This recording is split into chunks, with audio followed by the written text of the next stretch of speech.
Hi, I'm Michael Luongo with Luongo Footwear. Today we're going to go over running stairs for beginners. So we want to take a few safety aspects in mind, being we're talking about beginners. Let's look at three things. Walk, jog, run. That's how we're going to learn how to run the stairs. The first lap or two or three or four is going to be a walk. Then we're going to ease into a jog and then ease into a run.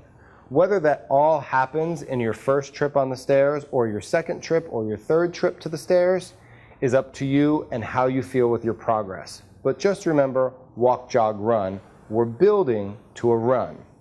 Foot placement is what you're thinking first when you get there in all three of those areas, walk, jog, run. Foot placement.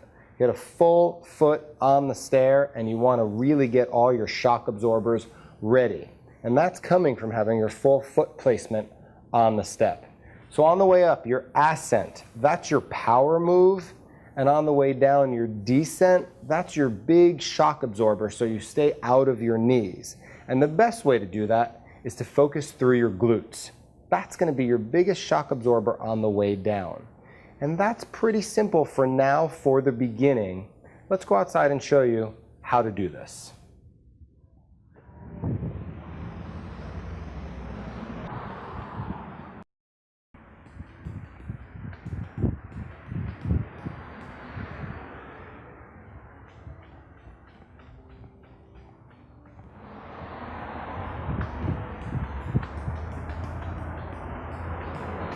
So that's what running stairs for beginners looks like.